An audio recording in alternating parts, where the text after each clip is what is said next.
رب ذوالجلال نے جنگل کے شیروں میں سے ایک شیر کو حکم دیا، میرے نبی کی گستاخی کرنے والے کو سزا دینا تیرا کام ہے۔ جس نے میرے نبی کا دل توڑا، میرے نبی کو تکلیف پہنچائی، اس کو جہنم رسید کرنا تیرا کام ہے۔ ایک شیر کو جب حکم دیا گیا، وہ شیر رات میں دھڑاتے ہوئے آیا اور دیکھا کہ قافلہ سارے کا سارا سویا ہوا ہے، حملہ کرنے سے ڈرتا ہے۔ کیوں؟ اس لیے کہ کہیں مجھ سے زیادتی نہ ہو جائے، ظالم کوئی اور ہو، حملہ میں کسی اور پر کر دوں، یہ تو ظلم ہوگا۔ ایک جانور بھی یہاں پر ڈر رہا ہے کہ ناحق کسی کے اوپر ظلم نہ کر دیا کروں۔ اور آج ایک انسان ہونے کے ناطے، ایک مسلمان ہونے کے ناطے اپنی بہن کی پراپرٹی قبضہ کر رہے، یتیم بچوں کا مال چھینا جا رہا ہے، بیوہ عورتوں پر ظلم کیا جا رہا ہے۔ ڈر کوئی نہیں، کوئی خوف نہیں، نہ قبر کا خوف، نہ حشر کا خوف، نہ پل صراط کا خوف، نہ عذاب جہنم کا خوف، نہ اللہ کا خوف۔ اللهم صل على سيدنا محمد۔ الحمد لله، الحمد لله نحمده ونستعينه ونستغفره ونؤمن به ونتوكل عليه، ونعوذ بالله من شرور أنفسنا ومن سيئات أعمالنا، من يهده الله فلا مضل له ومن يضلله فلا هادي له، ونشهد أن لا إله إلا الله وحده لا شريك له، ونشهد أن سيدنا ونبينا ومولانا محمدا عبده ورسوله، أما بعد فأعوذ بالله السميع العليم من الشيطان الرجيم، بسم الله الرحمن الرحيم، إن الذين يحادون الله ورسوله أولئك في الأذلين، كتب الله لأغلبن أنا ورسلي، إن الله قوي عزيز۔ قال الله تبارك وتعالى في مقام آخر، إن الله وملائكته يصلون على النبي، يا أيها الذين آمنوا صلوا عليه وسلموا تسليما، صدق الله مولانا العظيم۔ وقال النبي صلى الله تعالى عليه وسلم، لا يؤمن أحدكم حتى أكون أحب إليه من والده وولده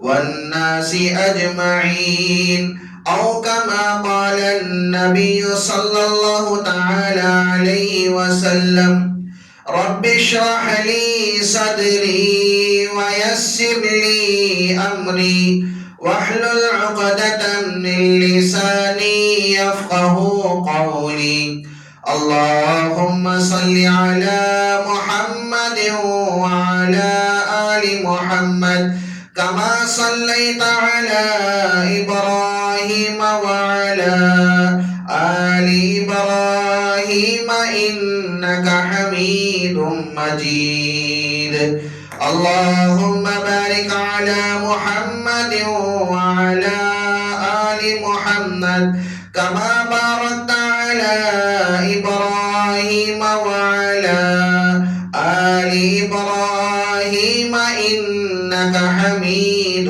مجيد يا رب صل وسلم دائما أبدا على حبيبك خير الخلق كلهم.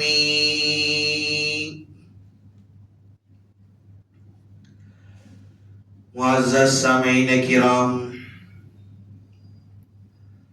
اور میرے غیور مسلمان بھائیوں، بزرگوں اور دوستوں،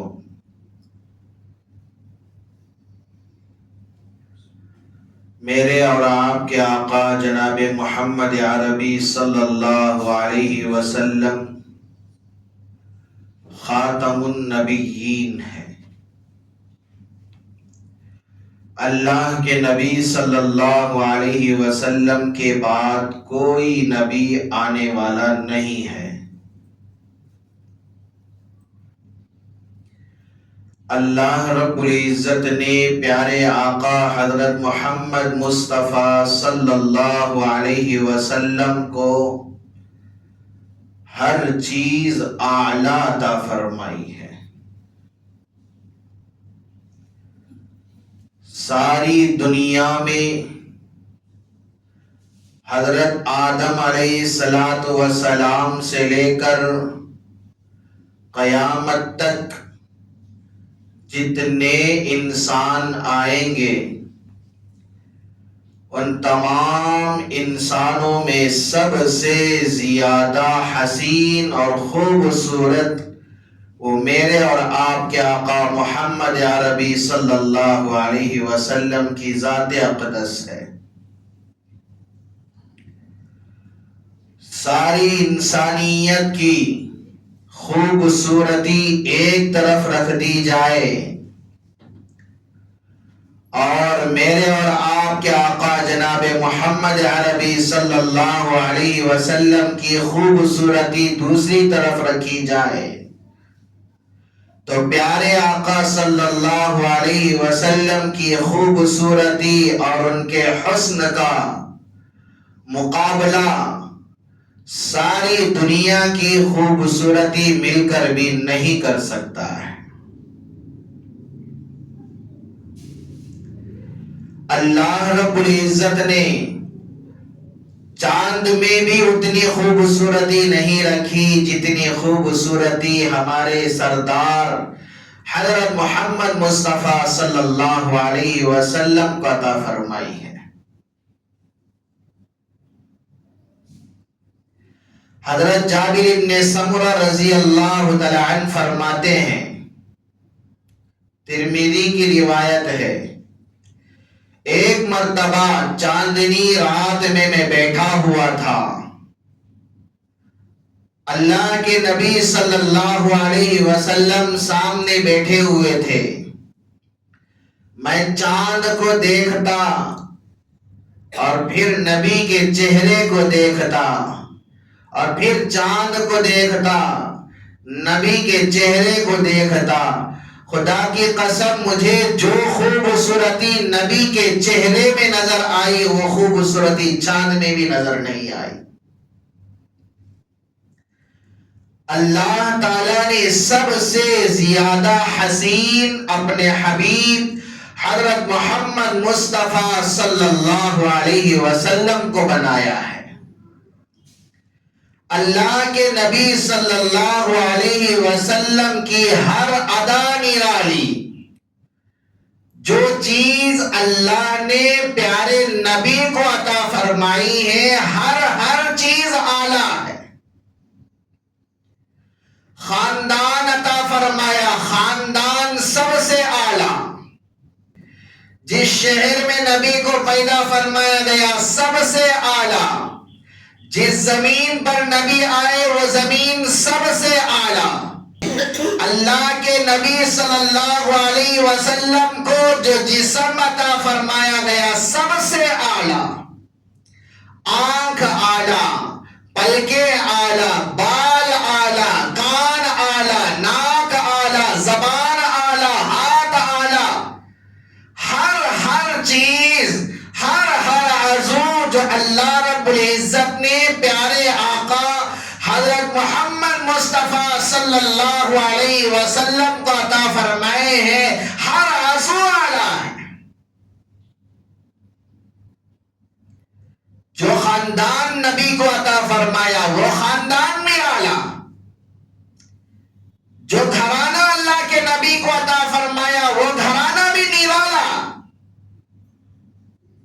کیا کہنے اس گھرانے کے جس گھرانے کے اندر اللہ کا قرآن اترتا ہو، کیا کہنے اس گھرانے کی عظمت کے کہ جس گھرانے کے اندر جبرائیل امین تشریف لاتے ہوں، کیا کہنے اس گھرانے کی عظمت کے جس گھرانے پر صبح اور شام 70 ہزار فرشتے سلام پیش کرتے ہوں۔ ایسا پاکیزہ گھرانہ پیارے آقا صلی اللہ علیہ وسلم کو اولاد اللہ نے عطا فرمائی، اولاد بھی نرالی۔ اللہ کے نبی صلی اللہ علیہ وسلم کو اللہ نے بیٹیاں عطا فرمائی، ایک ایک بیٹی ایک ایک سے بڑھ چڑھ کر۔ جناب سیدہ ام کلثوم رضی اللہ تعالی عنہا اللہ کے نبی صلی اللہ علیہ وسلم کی تیسرے نمبر کی بیٹی ہے۔ کل 4 بیٹیاں اللہ تعالیٰ نے پیارے آقا صلی اللہ علیہ وسلم کو عطا فرمائی۔ سب سے پہلی بیٹی سیدہ زینب رضی اللہ تعالی عنہا، اور دوسری بیٹی سیدہ رقیہ رضی اللہ تعالی عنہا، اور تیسری بیٹی سیدہ ام کلثوم رضی اللہ تعالی عنہا، اور چوتھی بیٹی ہے ساری جنتی خواتین کی سردار سیدہ فاطمہ الزہرا رضی اللہ تعالی عنہا۔ 4 بیٹیاں اللہ کے نبی صلی اللہ علیہ وسلم کو اللہ تعالیٰ نے عطا فرمائی ہے۔ ایک ایک بیٹی اتنی پاکیزہ اور اتنی کیا ہے رحم دل، اتنی حسین و خوبصورت بھی اور خوبصیرت بھی۔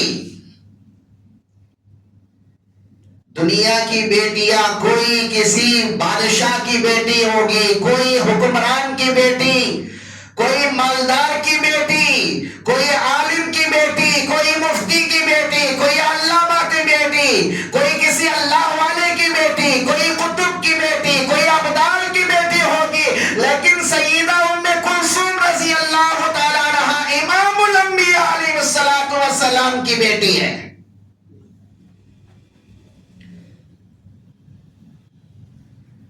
لیکن کسی بیٹی کو ماما نے چائے کھلایا ہوگا، گود میں ماں نے کھلایا ہوگا، باپ نے کھلایا ہوگا، چچا نے کھلایا ہوگا، گود میں دنیا والے کھلائے ہوں گے، کوئی کسی انسان نے نوکروں نے کھلایا ہوگا، نوکرانیوں نے کھلایا ہوگا، لیکن اللہ کے نبی صلی اللہ علیہ وسلم کی وہ لاڈلی چہیتی بیٹی سیدہ ام کلثوم رضی اللہ تعالی عنہا، جو دونوں جہاں کے سردار حضرت محمد صلی اللہ علیہ وسلم نے انہیں کھلایا ہے۔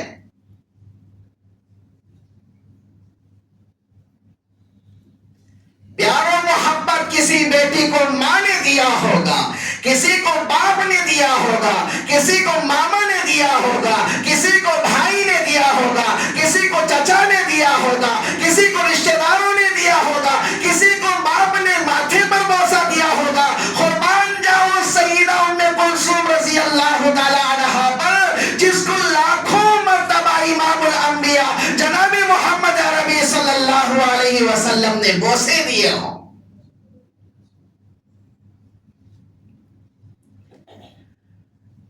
لیکن اللہ کے نبی صلی اللہ علیہ وسلم کی سب سے پہلی بیوی جناب سیدہ خدیجہ الکبریٰ رضی اللہ تعالی عنہا، جن سے یہ چاروں بیٹیاں پیدا ہوئی، بہت جلد انتقال فرما گئی۔ اللہ کے نبی صلی اللہ علیہ وسلم فرماتے ہیں کہ اولاد پر جتنی مہربان میں نے خدیجہ کو دیکھا، اتنی مہربان کسی اور خاتون کو میں نے نہیں دیکھا۔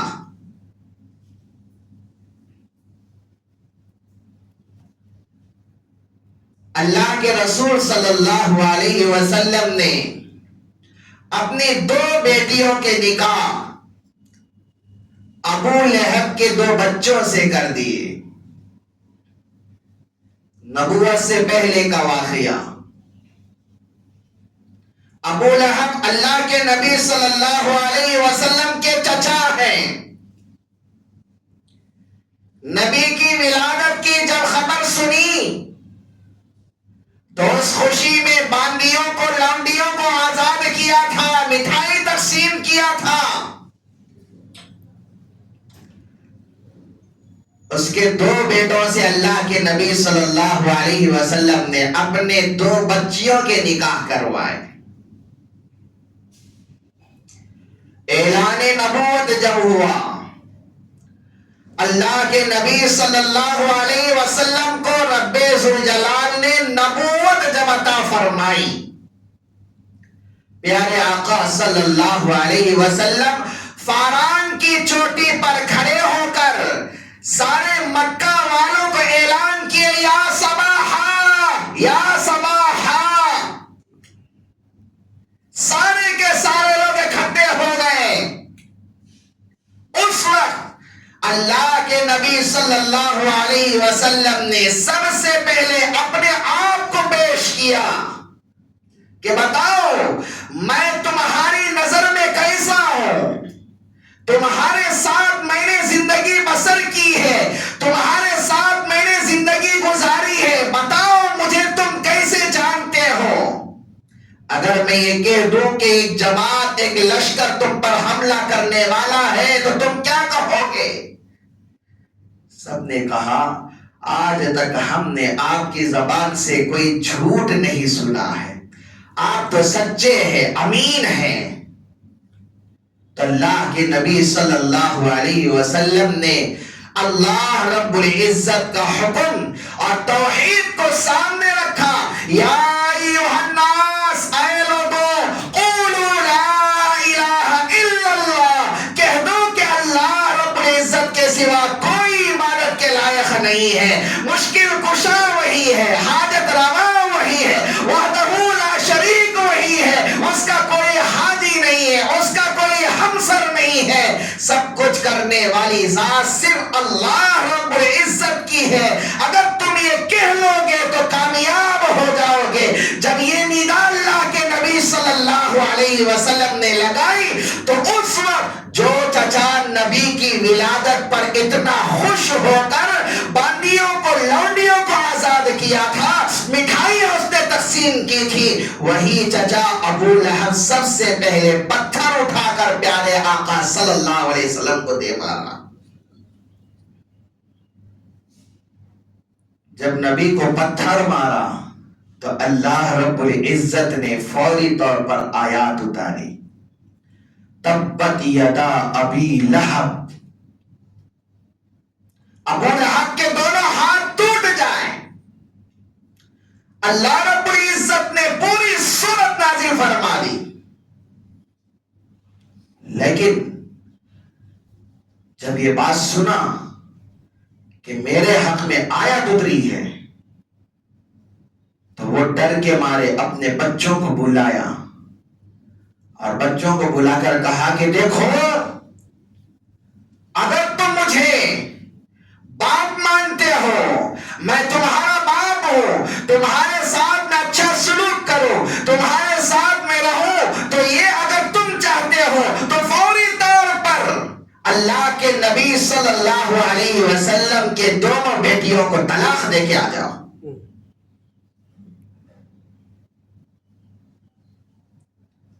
جب اتنا کہنا تھا تو دونوں بیٹے ابو لہب کے پیارے آقا صلی اللہ علیہ وسلم کے پاس آتے ہیں دربار رسالت میں. بڑا بیٹا اسے ہی انکار کر دیتا ہے اور چھوٹا بیٹا اللہ کے نبی صلی اللہ علیہ وسلم کی شان میں گستاخی کرتا ہے، گالیاں دیتا ہے، اللہ کے نبی صلی اللہ علیہ وسلم کا گریبان پکڑ کر پھاڑ دیتا ہے. نعوذ باللہ، اللہ کے نبی صلی اللہ علیہ وسلم کے چہرے انور پر تھوکنے کا ناپاک عمل بھی کر دیتا ہے. اللہ کے نبی صلی اللہ علیہ وسلم یہ تمام کے تمام جب دکھ برداشت کرتے ہیں، یہاں تک کہ اللہ کے نبی صلی اللہ علیہ وسلم کو اتنی تکلیف پہنچتی ہے. آپ اندازہ کریں کہ اللہ کے نبی صلی اللہ علیہ وسلم کا چچا نبی علیہ السلام کو پتھر مار کر ستائے، اور اللہ کے نبی صلی اللہ علیہ وسلم کے چند سال پہلے ہی ابو خدیجہ الکبریٰ کا انتقال ہو گیا، ایک طرف ابو طالب کا اسی سال انتقال ہو جاتا ہے. اتنا غم نبی علیہ السلام کے اوپر آ جاتا ہے. اللہ کے نبی صلی اللہ علیہ وسلم اس سال کو عام الحزن نام رکھ دیتے ہیں، یعنی کہ غم کا سال. اتنا بڑا غم دل کے اوپر تھا. پھر چند سال کے بعد نبوت کا جب اعلان ہوا، چچا پتھر دے مارا، اور یہاں پر اپنے 2 بچیوں کا نکاح ٹوٹ رہا ہے، طلاق واقع ہو رہی ہے. اندازہ لگائیں کہ کیا صدمہ نبی علیہ السلام کو پہنچا ہوگا، کتنا دکھ پہنچا ہوگا.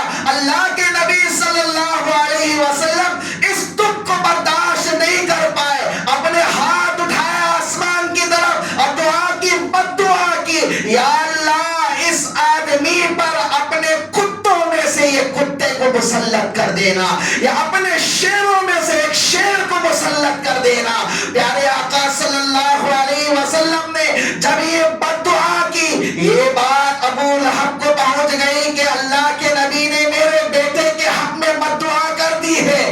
کانپ گیا، لرزہ اس کے اندر طاری ہو گیا، کپ کپی اس کے اندر طاری ہو گئی. وہ سمجھ گیا اللہ کے نبی صلی اللہ علیہ وسلم سچے ہیں، ان کی بد دعا واقعتاً لگ کر ہی رہے گی. اسے یقین ہو گیا تھا اب میرا بچہ بچنے والا نہیں ہے، اب میرا خاندان بچنے والا نہیں ہے. تو اس لیے اپنے بچے کو بلایا، اپنے پاس رکھا، دور جانے نہیں دیتا تھا. میں اپنے بچے کی حفاظت میں خود کروں گا. میرے بھائیوں سمجھو، یہاں پر یہ کافر و مشرک اللہ کے نبی صلی اللہ علیہ وسلم کی بد دعا پر اتنا یقین رکھتا ہے. ہم اپنے آپ کو حاجی کہتے ہیں، ہم اپنے آپ کو نمازی کہتے ہیں، ہم اپنے آپ کو ایمان والا کہتے ہیں، لیکن ہمیں نہ خبر کا ڈر ہے، نہ حشر کا ڈر ہے، نہ پل صراط کا ڈر ہے، نہ عذاب کیا ہے جہنم کے عذاب کا ڈر ہے. ہمیں تو کوئی ڈر ہے ہی نہیں ہے. نڈر ہو کر ہم زندگی گزارتے ہیں. اللہ کے نبی صلی اللہ علیہ وسلم کے احادیث ہمارے سامنے آتے ہیں، اللہ رب العزت کا قرآن ہمارے سامنے پڑھا جاتا ہے. سننے کے باوجود، سمجھنے کے باوجود پھر بھی ہماری زندگی بدلتی نہیں ہے. جیسی زندگی پہلے تھی ویسی ہی زندگی آج ہماری بھی ہے. لیکن ایک کافر و مشرک جب یہ بد دعا سنتا ہے تو کانپ جاتا ہے. ایک مرتبہ ملک شام کا سفر تجارت کے غرض سے ابو لہب کیا، اس میں اپنے بچے کو بھی ساتھ رکھا. جب قافلہ چلتا چلتا چلتا رہا، شام ہو گئی تو قافلہ رک گیا. ایک جگہ پڑاؤ ڈالے تاکہ رات گزار لیں. ابو لہب کا بیٹا بھانپ گیا کہ نبی کی بد دعا میں بچ نہیں پاؤں گا. یاد آ گئی بد دعا، ابو لہب کو بھی بد دعا یاد آئی. اس نے سارے لوگوں کو جمع کیا، ادھر آ جاؤ، ادھر آ جاؤ، ادھر آ جاؤ. آپ سب جانتے ہو مکے کے نبی نے میرے بیٹے کے حق میں بد دعا کی ہے. سب نے کہا کہ ہاں ہم بھی جانتے ہیں. دیکھو آج رات میرے بیٹے کی حفاظت ہم سب کریں گے، کنارے پر نہیں سلائیں گے، الگ نہیں سلائیں گے، بلکہ درمیان میں سارے سامان اکٹھا کروں، سب جمع کیے، سامان کے اوپر میرا بچہ سوئے گا اور ہم سب سامان کے گول سوئیں گے، تاکہ میرے بچے کے اوپر کوئی حملہ نہ ہو، میرے بچے کو کوئی دکھ نہ پہنچے، تکلیف نہ پہنچے، میرے بچے کی جان بچ جائے۔ لیکن اللہ رب العزت کا حکم واقع ہونا تھا، واقع ہو گیا۔ رب ذوالجلال نے جنگل کے شیروں میں سے ایک شیر کو حکم دیا، میرے نبی کی گستاخی کرنے والے کو سزا دینا تیرا کام ہے۔ جس نے میرے نبی کا دل توڑا، میرے نبی کو تکلیف پہنچائی، اس کو جہنم رسید کرنا تیرا کام ہے۔ ایک شیر کو جب حکم دیا گیا، وہ شیر رات میں دھڑاتے ہوئے آیا اور دیکھا کہ قافلہ سارے کا سارا سویا ہوا ہے، حملہ کرنے سے ڈرتا ہے۔ کیوں؟ اس لیے کہ کہیں مجھ سے زیادتی نہ ہو جائے، ظالم کوئی اور ہو، حملہ میں کسی اور پر کر دوں، یہ تو ظلم ہوگا۔ ایک جانور بھی یہاں پر ڈر رہا ہے کہ ناحق کسی کے اوپر قبضہ، ناحق کسی کے اوپر ظلم نہ کر دیا کروں۔ اور آج ایک انسان ہونے کے ناطے، ایک مسلمان ہونے کے ناطے اپنی بہن کی پراپرٹی قبضہ کر رہے، یتیم بچوں کا مال چھینا جا رہا ہے، بیوہ عورتوں پر ظلم کیا جا رہا ہے۔ ڈر کوئی نہیں، کوئی خوف نہیں، نہ قبر کا خوف، نہ حشر کا خوف، نہ پل صراط کا خوف، نہ عذاب جہنم کا خوف، نہ اللہ کا خوف۔ چیر پھاڑ کر کھانے والا ایک درندہ، وہ بھی ڈر رہا ہے کہ کہیں میں ظلم نہ کر بیٹھوں۔ اللہ رب العزت سے کہتا ہے کہ ربا، ظالم کون ہے، گستاخ کون ہے، سمجھ میں کچھ نہیں آ رہا۔ رب ذوالجلال کہتے ہیں کہ جا ہر ایک کا منہ سونگ کر دے، جس کے منہ سے نبی کی گستاخی کی بدبو آئے گی، اس کے اوپر حملہ کر کے اس کو ختم کر دے۔ اور یہ شیر جاتا ہے، ہر ایک کے منہ کو سونگنے لگتا ہے، ایک ایک ایک ایک ایک ایک کر کے سارے کے منہ کو سونگا، لیکن پھر بھی پتہ نہیں چلا کہ کون گستاخ ہے۔ اللہ سے ندا کرتا ہے، اے اللہ بھی معلوم نہیں ہوا کہ کون گستاخ ہے، لیکن یاد رکھیں ان اللہ علی کل شیء قدیر، اللہ کی ذات ہر چیز پر قدرت رکھتی ہے، سب کچھ کرنے والی ذات اللہ کی ہے، اللہ کے علاوہ کوئی کچھ نہیں کر سکتا۔ ساری دنیا پر حکمرانی اللہ ہی کی ہے، زمین پر، آسمان پر، دریاؤں پر، ہواؤں پر، سب پر حکمرانی چلتی ہے تو صرف اللہ کی۔ رب ذوالجلال نے ہوا کو حکم دیا کہ اے ہوا، جا میرے درندے کو گستاخ کی پہچان کرا دے۔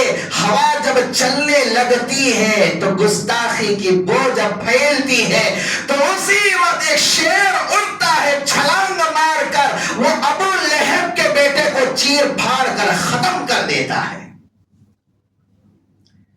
یہاں پر سمجھنے والی بات سمجھیں کہ جو اللہ کے نبی کی شان میں گستاخی کرتا ہے، انسان تو دور کی بات، جانور بھی اسے پسند نہیں کرتا، جانور بھی اس کی زندگی کو پسند نہیں کرتا ہے۔ اللہ رب العزت عبرت کا نشان بنا دیا کہ جو میرے نبی کی گستاخی کرے گا، دنیا کے اندر ہی عبرت کا نشانہ اس کو بناؤں گا۔ اگر دنیا کی حکمران حکومت اگر اس کو سزا نہ دے، اگر یہاں پر بچ جائے قیامت کے دن تو اللہ کی پکڑ سے وہ نہیں بچ پائے گا. اللہ کی پکڑ تو سب سے سخت ہے. سورہ قلم کے اندر رب ذوالجلال نے مکے کے ایک مشرک کا تذکرہ کیا. نبی کی شان میں گستاخیاں کرتا تھا، نبی کو برا بھلا کہتا تھا، نبی کو ستایا کرتا تھا، نبی کا دل دکھایا کرتا تھا، نبی کو چوٹ پہنچایا کرتا تھا، جس کا نام ولید ابن مغیرہ تھا. نبی کو بہت ستایا. سورہ قلم کے اندر اللہ رب العزت نے تفصیل سے اس کے عادتوں کا تذکرہ کیا. مکمل 10 عادتیں اس کی بیان فرمائی ہے. وَلَا تُطِعْ كُلَّ حَلَّافٍ مَّهِينٍ حَمَّازٍ مَّشَّاءٍ بِنَمِيمٍ مَّنَّاعٍ لِّلْخَيْرِ مُعْتَدٍ أَثِيمٍ عُتُلٍّ بَعْدَ ذَلِكَ زَنِيمٍ. اللہ رب العزت نے اس کے 10 اوصاف رذیلہ بیان فرمائے ہیں. 10 اوصاف. جب یہ آیات اتری تو ولید ابن مغیرہ نے جب یہ آیات سنے، جب یہ آیات کو سنا تو فوری طور پر اپنے اندر جانچنے لگا، کیا یہ اوصاف میرے اندر ہے یا نہیں ہے. جب اپنے اندر جھانکا اپنے گریبان میں تو 9 اوصاف تو اسے مل گئے، اور 10واں اوصاف تھا زنیم. وہ آدمی زنا سے ہوگا، یعنی اصلی باپ سے پیدا نہیں بلکہ اس کا باپ کوئی اور ہوگا، اس کا نسب غلط ہوگا. تو ولید ابن مغیرہ جب یہ بات سنا تو فوری طور پر اپنی ماں کے پاس گیا. اپنی ماں سے پوچھا، بتاؤ میں نے ابھی آیات سنی ہے جو محمد عربی صلی اللہ علیہ وسلم پر نازل ہوئی ہے، جو محمد عربی صلی اللہ علیہ وسلم پر اتری ہے. محمد عربی صلی اللہ علیہ وسلم سچے انسان ہیں، وہ جھوٹ نہیں کہتے ہیں، لیکن 10 اوصاف بیان کیے گئے میرے حق میں. 9 صفتیں تو میرے اندر پائی جا رہی ہیں، 10ویں صفت زنا سے پیدا ہوا ہوگا. یہ میں جاننے کے لیے آپ کے پاس آیا ہوں، بتاؤ مغیرہ میرا باپ ہے یا نہیں ہے. اپنی ماں سے پوچھتا ہے. ماں کہنے سے ڈگمگائی تو اس وقت بیٹے نے دھمکی دی. ولید نے کہا کہ اگر نہیں بتاؤں گی تیرا سر قلم کر دوں گا، تیرا سر تن سے جدا کر دوں گا. تو ڈر کے مارے کہنے لگی کہ تیرا باپ تو نامرد ہے، تیرا باپ نامرد ہے. میں اپنی خواہش پوری کرنے کے لیے بکریاں چرانے والے چرواہے کے پاس جایا کرتی تھی، اس کے نطفے سے تو پیدا ہوا ہے. گویا کہ تو ولد الزنا ہے، زنا سے تو پیدا ہوا ہے، زنا کا تو لڑکا ہے، زنا کی تو اولاد ہے. تو اس وقت ولید ابن مغیرہ نے اپنے اندر جھانکا اور کہا کہ میرے اندر 10 اوصاف پائے جاتے ہیں، یہ میں سب سے گھٹیا انسان.